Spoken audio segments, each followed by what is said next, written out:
वैसे जरूरी नहीं है, लेकिन वीडियो को लाइक या फिर डिसलाइक करने की कोशिश जरूर किया करें। तो जैसे इस मूवी का स्टार्ट होता है, हमें मूवी का मेन कैरेक्टर सियोंग दिखाया जाता है और उसकी बेटी का बर्थडे होता है। इसीलिए सियोंग की मदर उसे कुछ पैसे देती है ताकि वो अपनी बेटी को डिनर पर ले जा सके। लेकिन अब सियोंग को और पैसों की जरूरत होती है, तो इसीलिए वो अपनी मदर का एटीएम कार्ड चुरा लेता है। इसके बाद वो अपनी मदर के सारे पैसे चुरा लेता है और पैसों को वो लगा देता है हॉर्स राइडिंग में, और इस गेम में वो 4 मिलियन वॉन जीत जाता है। अब सियोंग ने एक कंपनी से बहुत सारे पैसे उधार ले रखे थे, तो इसीलिए वही लोग उसके पीछे पड़ जाते हैं। इसके बाद वो सियोंग को पकड़ ही लेते हैं और वो उसे काफी मारते हैं। और जब सियोंग उनके पैसे लुटाने के लिए अपने पॉकेट्स चेक करता है, तो वो देखता है कि उसके पास तो पैसे हैं ही नहीं, यानी वो वाले पैसे जिसने हॉर्स राइडिंग में जीते थे। और तब उसे याद आता है कि जब वो इन लोगों से बचकर भाग रहा था तो वो एक लड़की से टकरा गया था, तो जरूर उसी लड़की ने ही उसकी जेब काट ली। अब क्योंकि सियोंग के पास पैसे तो होते ही नहीं, तो इसीलिए वो लोग उसे 1 महीने का और टाइम देते हैं जिसमें कि वो उनके पैसे लौटा दे। इसके बाद सियोंग कुछ पैसों का अरेंज करता है और अपनी बेटी को डिनर पर ले जाता है। इसके बाद सियोंग जल्दी से स्टेशन पर पहुंचता है, लेकिन अनलकीली उसकी ट्रेन तो मिस हो गई थी। और जब सियोंग वहां पर बैठकर ट्रेन की आने का वेट कर रहा था कि तभी अचानक से उसके पास एक आदमी आता है, और ये अननोन पर्सन था, यानी सियोंग उसके बारे में कुछ नहीं जानता था। फिर वो अननोन पर्सन सियोंग को कहता है कि मैं तुम्हारे साथ एक गेम खेलना चाहता हूँ। वो सियोंग को कहता है कि अगर तुम इस गेम में जीत गए तो मैं तुम्हें 1 लाख वॉन दूंगा। तब इतने सारे पैसों का सुनकर सियोंग ये गेम खेलने के लिए एग्री हो जाता है। इसके बाद सियोंग काफी मार खाने के बाद ये गेम जीत जाता है, यानी वो 1 लाख वॉन हासिल कर लेता है। इसके बाद वो अननोन पर्सन सियोंग को एक कार्ड देता है, ये कहते हुए कि अगर तुम और पैसे जीतना चाहते हो तो इस कार्ड पर जो नंबर लिखा हुआ है उस पर कांटेक्ट करना। इसके बाद सियोंग जब अपने घर जाता है तो उसकी मदर उसे कहती है कि तुम्हारी बेटी अगले साल अपने स्टेप फादर के साथ यूएस में शिफ्ट हो रही है। यहाँ पर हमें ये पता चलता है कि सियोंग की डिवोर्स हो गई है और उसकी वाइफ ने दूसरी शादी भी कर ली है। लेकिन सियोंग कभी भी ये नहीं चाहता था कि उसकी बेटी उससे दूर जाए, लेकिन उसे बहुत सारे पैसे चाहिए होते हैं अपनी बेटी की कस्टडी वापस लेने के लिए, तो इसीलिए सियोंग उस कार्ड वाले नंबर पर कॉल करता है। इसके बाद सियोंग को एक गाड़ी में लाया जाता है जहाँ पर और भी लोग थे, लेकिन फिर उन सारे लोगों को बेहोश कर दिया जाता है। और जब उन सब लोगों की आँख खुलती है तो वो खुद को एक फैसिलिटी में पाते हैं जहाँ टोटल 456 लोग थे, और वो वहाँ पर एज अ प्लेयर थे क्योंकि उन सबको एक यूनिफॉर्म भी पहनाया हुआ था। इस फैसिलिटी का होस्ट यानी लीडर एक आदमी था जो कि फ्रंट मैन था वहाँ पर, और वो सब पर नजर रख रहा था। अब यहाँ पर एक कॉमन चीज थी कि जितने भी लोगों को वहाँ पर लाया गया था उन सब ने कर्जे लिए हुए थे बहुत ज्यादा। सियोंग वहाँ पर प्लेयर नंबर 1 से मिलता है जो कि एक बूढ़ा आदमी था। उस बूढ़े आदमी को ब्रेन ट्यूमर था, यही वजह थी कि वो यहाँ पर आया था क्योंकि उसकी लाइफ तो वैसे भी खत्म ही होने वाली थी। इसके बाद वहाँ पर 2 प्लेयर्स जिनमें लड़की का नाम सैब्यूक और लड़के का नाम जेंग होता है, उनके बीच फाइट होती है। अब यहाँ पर सैब्यूक वही लड़की थी जो सियोंग के पैसे लेकर भाग गई थी, यानी उसी ने उसकी जेब काटी थी। सियोंग तो उसे देखते ही पहचान लेता है, इसीलिए वो अपने पैसे मांगने के लिए उसके पास जाता है। तभी वहाँ पर कुछ गार्ड्स आ जाते हैं जिन्होंने पिंक कलर का यूनिफॉर्म पहना था और उनके फेस अच्छी तरह से कवर्ड थे। गार्ड्स उन सभी प्लेयर्स को बताते हैं कि तुम्हें यहाँ पर टोटल 6 गेम्स खेलनी होंगी और जो इस गेम का विनर होगा उसे बहुत सारे पैसे मिलेंगे।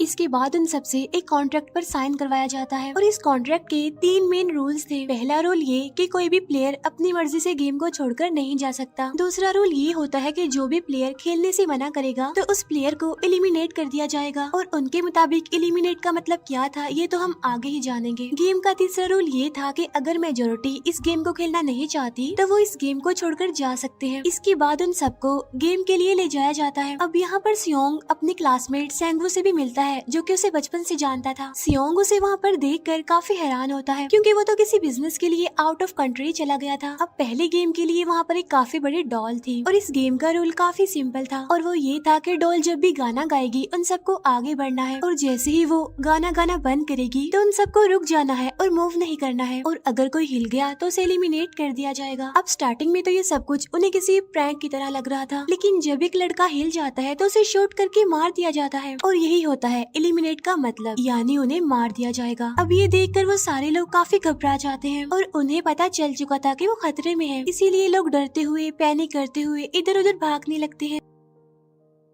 लेकिन अब क्योंकि गेम का रूल था इसीलिए जो भी हिलता है उसे मार दिया जाता है और जितने भी सर्वाइवर होते हैं वो किसी न किसी तरह इस गेम को कंप्लीट कर ही लेते हैं। लेकिन जो लोग मर जाते हैं उनकी डेड बॉडीज को वहाँ से ले जाया जाता है और अब 456 प्लेयर्स में से सिर्फ 255 ही रह गए थे। अब क्योंकि वो सारे प्लेयर्स इतना ज्यादा डर जाते हैं कि अब कोई भी गेम खेलना नहीं चाहता था। लेकिन जैसा कि रूल नंबर 3 था कि अगर मेजोरिटी चाहे तो वो ये गेम स्किप कर सकती है, तो इसीलिए उनका लीडर यानी फ्रंटमैन वोटिंग करवाता है। लेकिन इससे पहले उन्हें प्राइज मनी दिखाई जाती है यानी जो विनर को मिलेगी। लेकिन इन केस अगर कोई गेम को छोड़कर चला जाएगा तो ये सारे पैसे मरे हुए प्लेयर्स की फैमिलीज को मिल जाएंगे और ये prize money total 45 billion won होती है। इसके बाद वोटिंग करवाई जाती है जिसमें मेजोरिटी इस गेम को खेलना नहीं चाहती थी, तो इसीलिए गेम को यहीं पर स्टॉप कर दिया जाता है। लेकिन अगर कभी फ्यूचर में वो लोग चाहें तो इस गेम को रिज्वाइन कर सकते हैं। इसके बाद सभी लोगों को उनके घरों पर छोड़ दिया जाता है। नेक्स्ट डे सियोंग पुलिस स्टेशन जाता है और वहाँ पर वो पुलिस को सारी बात बता देता है। लेकिन उन लोगों को सियोंग की बातों पर यकीन नहीं होता और उल्टा वो लोग उसे पागल समझने लग जाते हैं। इसके बाद सियोंग उन्हें वही वाला कार्ड दिखाता है, लेकिन हैरान कर देने वाली बात तो ये है कि उस पर जो नंबर था वो रॉन्ग था। इसके बाद सियोंग जब घर जाता है तो उसकी मदर वहाँ पर नहीं होती। उधर सियोंग का क्लासमेट सेंगवू अपनी मदर को छुपकर देख रहा होता है और तभी वहाँ पर सियोंग भी आ जाता है। यहाँ पर सेंगवू अपसेट होते हुए सियोंग को बताता है कि मेरे ऊपर 6 बिलियन का कर्ज है। वो बताता है कि मैंने क्लाइंट्स के पैसे लेकर स्टॉक मार्जिन में लगा दिए थे, लेकिन अनलकीली वो सारे पैसे डूब गए। और तभी सियोंग के पास हॉस्पिटल से कॉल आती है। सियोंग की मदर का पाँव काफी इंजर्ड था, लेकिन डायबिटीज का ट्रीटमेंट ना होने की वजह से उनकी चोट और ज्यादा बढ़ गई। तब डॉक्टर सियोंग को बताते हैं कि तुम्हारी मदर का ट्रीटमेंट हो सकता है, लेकिन इसके लिए हमें इनका पाँव काटना होगा। लेकिन इस ऑपरेशन में बहुत सारे पैसे लगने वाले थे। लेकिन जाहिर सी बात है सियोंग के पास इतने पैसे तो होते नहीं। इवन उसने तो अपनी मदर के इंश्योरेंस के पैसे भी उड़ा दिए थे। तब इसीलिए सियोंग पैसे मांगने के लिए अपनी वाइफ के पास जाता है, लेकिन उसकी वाइफ उसे पैसे देने से इनकार कर देती है। फिर उसकी वाइफ अपने हस्बैंड को बताती है कि सियोंग आया था पैसे मांगने के लिए और तभी उसका हस्बैंड सियोंग को पैसे देने आता है। साथ साथ उसे ये भी कहता है कि मेरी फैमिली से दूर रहो। लेकिन सियोंग उसे मारने लगता है और तभी उसकी बेटी भी वहाँ पर आ जाती है। इसके बाद सियोंग का एक फ्रेंड अपने बॉस के पास पैसे मांगने जाता है, लेकिन उसका बॉस उसे पैसे देने से मना कर देता है, तो इसीलिए उन दोनों के बीच फाइट होने लगती है। इस फाइट के दौरान उसके बॉस का हाथ मशीन में आ जाता है, तो मौके का फायदा उठाकर सियोंग का फ्रेंड पैसे लेकर वहाँ से भाग जाता है। फिर इसके बाद सियोंग का फ्रेंड अपने घर आकर अपनी वाइफ को कहता है कि पहली फ्लाइट लो और जाओ यहाँ से। इसके बाद सईब्यूक एक एजेंट से मिलती है क्योंकि उसने अपनी मदर को नॉर्थ एरिया से साउथ एरिया में लाना था। सईब्यूक वही लड़की जिसने सियोंग की जेब काटी थी, लेकिन यहाँ अपनी मदर को लाने के लिए सईब्यूक को बहुत सारे पैसों की जरूरत थी। अब सईब्यूक का एक छोटा भाई भी होता है जिससे उसने प्रॉमिस किया होता है कि मैं मदर को जरूर ले आऊंगी। इसके बाद हमें एक ऑफिसर दिखाया जाता है और इस ऑफिसर का भाई कुछ टाइम से मिसिंग था, इसीलिए वो ऑफिसर अपने भाई के घर जाता है, जहाँ उसे पता चलता है कि उसका भाई तो पिछले कुछ दिनों से अपने घर पर भी नहीं आया। और जब वो ऑफिसर घर को चेक कर रहा होता है तो उसे एक कार्ड मिलता है वहाँ पर, और इस ऑफिसर ने सेम ऐसा ही कार्ड पुलिस स्टेशन में सियोंग के पास भी देखा था, तो इसीलिए वो ऑफिसर सियोंग के पास जाकर उससे इस बारे में पूछता है, लेकिन सियोंग उसे कुछ नहीं बताता। इसके बाद सियोंग जब अपने घर जाता है तो उसे वो कार्ड दोबारा मिल जाता है वहाँ पर। अब सियोंग डिसाइड करता है कि वो दोबारा से उस गेम को ज्वाइन करेगा, इसीलिए सभी प्लेयर्स को एक शिप के पास ले जाया जाता है। इधर ही वो ऑफिसर भी गाड़ियों का पीछा करते हुए उस शिप तक आ जाता है। वो एक गार्ड को मारकर उसे पानी में फेंक देता है। इसके बाद उन सभी प्लेयर्स को एक आइलैंड पर मौजूद फैसिलिटी में लाया जाता है। अब यहाँ पर उन्हें जरा भी अंदाजा नहीं था कि अगला गेम कौन सा होगा और उसे कैसे खेला जाएगा। इसके बाद वो लोग अपनी अलग अलग टीम्स बना लेते हैं। रात को सईब्यूक और उसकी फीमेल फ्रेंड वॉशरूम जाते हैं। यहाँ पर सईब्यूक गार्ड्स की नजरों से बचते हुए उस फैसिलिटी को एक्सप्लोर करने लगती है। तभी वो देखती है कि गार्ड्स बड़े बड़े बर्तनों में कुछ बना रहे हैं,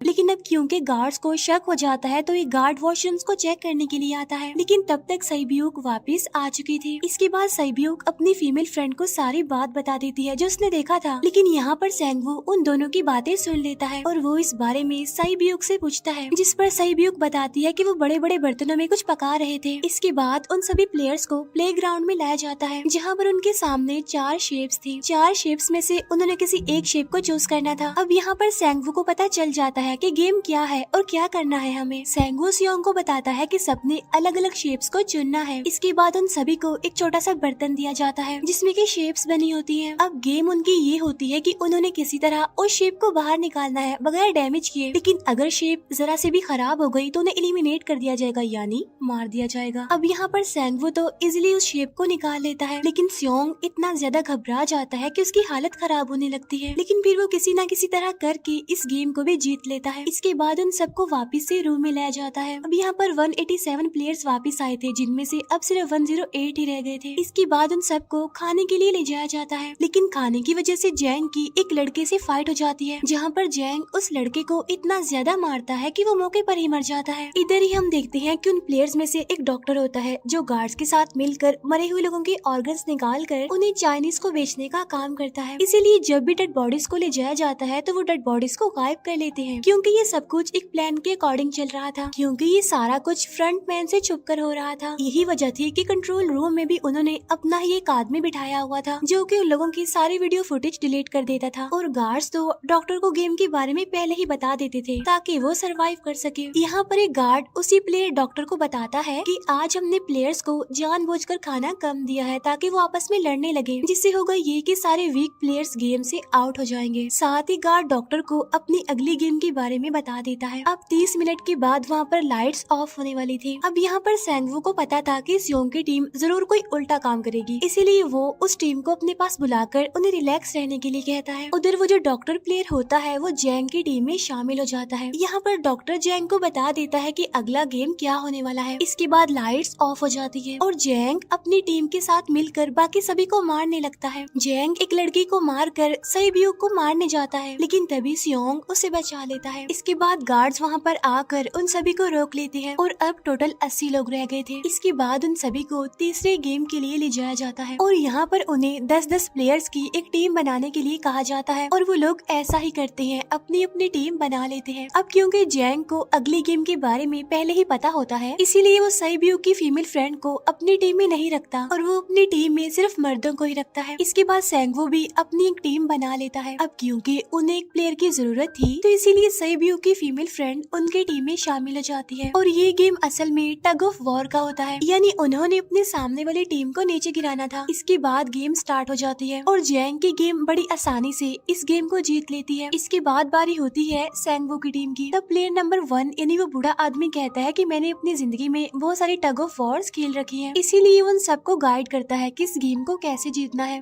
तो इसीलिए वो लोग किसी न किसी तरह करके इस गेम को जीत जाते हैं। फिर दिखाया जाता है कि 30 मिनट के बाद दोबारा से लाइट्स ऑफ हो जाएंगी, जिस पर सेंगवू उन सबको कहता है कि रेडी रहना। तो इसीलिए वो डिसाइड करते हैं कि एक एक करके हम पहरा देंगे। अब जैंग की टीम में एक से बढ़कर एक चालाक प्लेयर था, तो इसीलिए जैंग को डर होता है कि कहीं उसकी टीम उसे ही साइड पर न लगा दे, यानी उसे ही अपने रास्ते से न हटा दे।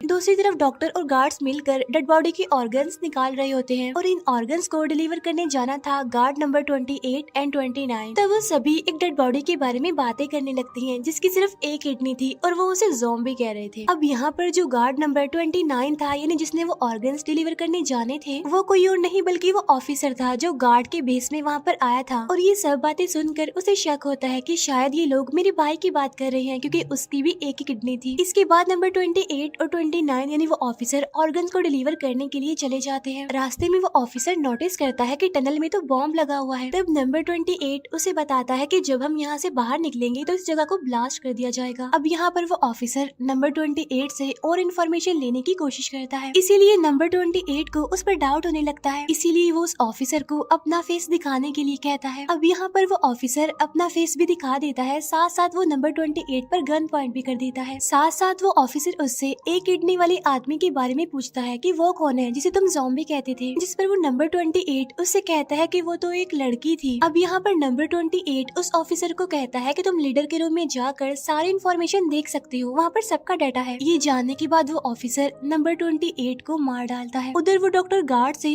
अगली गेम के बारे में पूछता है, लेकिन इस बार गार्ड्स को भी अगली गेम के बारे में पता नहीं होता। तब इसीलिए डॉक्टर को गुस्सा आ जाता है और वो एक गार्ड को पकड़ लेता है और उनकी फाइट होने लगती है। इसी फाइट में डॉक्टर डॉक्टर उस गार्ड को मार कर वहाँ से भाग जाता है। इसके बाद एक गार्ड भी उसका पीछा करता है और वो दोनों प्लेग्राउंड में आ जाते हैं। यहाँ पर गार्ड डॉक्टर को अपनी बातों में फंसा कर उसे मारने वाला होता है, लेकिन तभी लीडर यानी फ्रंटमैन आकर उसे मार डालता है और बाद में वो उस डॉक्टर को भी मार डालते हैं। साथ साथ इन्हें वहीं पर नंबर 28 की डेड बॉडी भी मिल जाती है, जिससे इन्हें ये पता चल जाता है कि फैसिलिटी में कोई घुस गया है। उधर वो ऑफिसर लीडर यानी फ्रंटमैन के रूम तक पहुंच जाता है। तब वो चेक करते करते एक ऐसे रूम में जाता है जहाँ पर सबके रिकॉर्ड्स थे, और जब वो ऑफिसर रिकॉर्ड चेक कर रहा होता है तो उसे सभी विनर्स की एक लिस्ट मिलती है, जिसमें उसके भाई का भी नाम था, यानी वो भी कभी विनर था। उधर सभी प्लेयर्स को 4th गेम के लिए ले जाया जाता है, जहाँ पर उन सबको अपना अपना पार्टनर चुनने के लिए कहा जाता है, और वो प्लेयर्स करते भी ऐसा ही है, अपना अपना पार्टनर चुन लेते हैं। सहीब्यूक की फीमेल फ्रेंड भी अपना पार्टनर ढूंढने की कोशिश करती है, लेकिन कोई भी उसका पार्टनर बनने को तैयार ही नहीं था। इसके बाद सभी प्लेयर्स को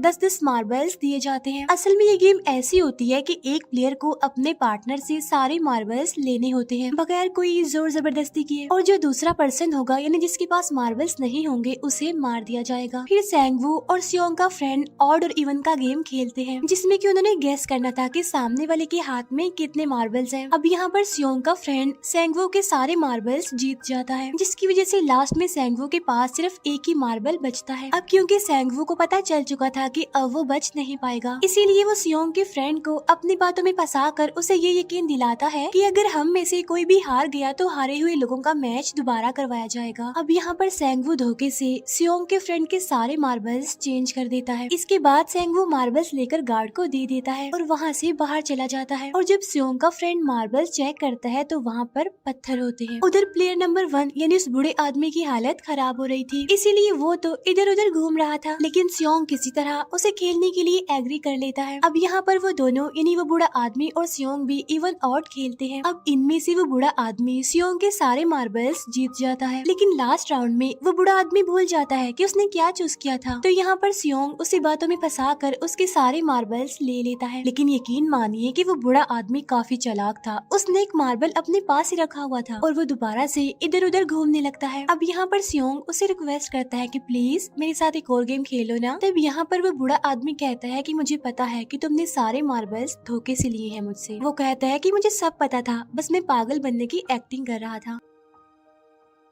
तभी सुनकर सियोंग को उस पर तरस आ जाता है और वो उसे ही सारे मार्बल्स दे देता है। उसके बाद सहीब्यूक और उसकी फीमेल फ्रेंड भी गेम खेल रहे होते हैं। उनकी गेम ये होती है कि जो मार्बल्स को दीवार के ज्यादा करीब फेंकेगा वो ही जीतेगा। पहले सहीब्यूक अपने मार्बल्स फेंकती है, लेकिन जब सहीब्यूक की फ्रेंड की बारी आती है तो वो अपने सारे मार्बल्स फेंक देती है। लेकिन जब सहीब्यूक ये देख लेती है तो वो अपने फ्रेंड को दोबारा फेंकने के लिए कहती है, जिस पर उसकी फ्रेंड कहती है कि नहीं सहीब्यूक, मैं बिल्कुल अकेली हूँ, मेरे पीछे तो कोई भी नहीं है, लेकिन अगर तुम्हें कुछ हो गया तो ये अच्छी बात नहीं है, तुम्हारे पीछे तुम्हारा छोटा भाई है, तुम्हारा वेट कर रहा है वो। और इसी वजह से सहीब्यूक की फ्रेंड को मार दिया जाता है। इसके बाद उन सबकी डेड बॉडीज को वहाँ से ले जाया जाता है। इसके बाद वो सब वापिस से रूम में आ जाते हैं। यहाँ पर जैंग देखता है कि सहीब्यूक की वो वाली फ्रेंड तो अभी तक जिंदा है, जो कि बड़ी आराम से बैठी हुई थी। अब यहाँ पर हमें पता चलता है कि सहीब्यूक की ये वाली फ्रेंड जैंग की भी फ्रेंड थी, लेकिन अब क्योंकि उन दोनों के बीच किसी बात को लेकर क्लैश चल रहा था तो इसीलिए जैंग की वो फ्रेंड उसे बुली करने लगती है। इसके बाद फ्रंटमैन को एक डेड बॉडी के पास उस ऑफिसर का आईडी कार्ड मिल जाता है। तभी फ्रंटमैन को पता चलता है कि उसके सारे वीआईपीज आ चुके हैं, तो इसीलिए फ्रंटमैन उन्हें लेने के लिए चला जाता है। फिर सारे वीआईपीज को उनके रूम में लाया जाता है। इसके बाद फ्रंटमैन वीआईपीज के आने के बारे में एक और आदमी को जाकर बताता है, और यही आदमी मेन होता है। और ये कौन होता है हम ये आगे जानेंगे। फिर नेक्स्ट डे उन सबको 5वें गेम के लिए लाया जाता है, जहाँ पर 1 से लेकर 16 तक नंबर पड़े होते हैं, और वो सभी प्लेयर्स अपना अपना नंबर ले लेते हैं। नंबर का मतलब ये था कि जो नंबर भी एक प्लेयर पर आएगा उसके मुताबिक उसकी बारी आएगी। अब यहाँ पर लास्ट में पहला और आखिरी नंबर रह जाता है, यानी 1 और 16। तो यहाँ पर सियोंग कंफ्यूज हो जाता है कि उसे कौन सा नंबर चूज करना चाहिए। अगर उसने पहला नंबर लिया तो वो फंसेगा और मरेगा, क्योंकि उसे नहीं पता कि गेम क्या है। और अगर लास्ट नंबर लेगा तो क्या पता उसकी बारी ही ना आए, टाइम कम रह जाए। और तभी वहाँ पर एक आदमी आ जाता है और वो सियोंग को कहता है कि मुझे पहला नंबर चाहिए, क्योंकि मैं अपनी जिंदगी में कभी भी फर्स्ट नंबर पर नहीं आया। फिर इसके बाद उन्हें गेमिंग रूम में लाया जाता है। अब इस गेम का रूल ये होता है कि दिए हुए टाइम में उन्हें ब्रिज की दूसरी साइड पर जाना है। अब इसके बीच में दो तरह के ग्लास लगे होते हैं, एक तो होता है आम ग्लास और एक होता है टेम्पर्ड ग्लास। आम ग्लास पर पाँव रखते ही वो टूट जाएगा और वो लोग नीचे गिर जाएंगे। इसके बाद गेम स्टार्ट हो जाता है और वो लोग एक एक करके मरने लगते हैं। फिर एक टाइम ऐसा आता है जब जैंग सबके सामने होता है और वो आगे ही नहीं बढ़ रहा होता। अब उनके पास एक ही रास्ता था, या तो वो आगे जाए या सारे ही मर जाएं। और तभी जैंग के सामने उसकी वही फ्रेंड आ जाती है जो उसे बुली कर रही थी, और वो जैंग को कहती है कि मैंने तुम्हें कहा था कि जिस दिन तुमने मुझे धोखा दिया मैं तुम्हें मार दूंगी। इसके बाद वो जैंग को पकड़ लेती है और उसे लेकर नीचे कूद जाती है, जिसकी वजह से उन दोनों की मौत हो जाती है। अब वहाँ पर एक आदमी था जो कि ग्लास कंपनी में काम करता था और उसे पता था कि टेम्पर्ड ग्लास कौन सा है, लेकिन जब फ्रंट मैन को इस बात का पता चल जाता है तो वो लाइट्स ऑफ करवा देता है ताकि वो ग्लास को पहचान ही ना पाए। अब लास्ट में एक ही स्टेप बचता है और उनके पास तो टाइम ही नहीं था, इसीलिए सेंगवू उस आदमी को धक्का दे देता है। तो यहाँ पर सेंगवू, सियोंग और सैब्यूक ब्रिज को पार कर लेते हैं, लेकिन ग्लास टूटने की वजह से उन्हें काफी चोट लग जाती है, खास तौर पर सैब्यूक को।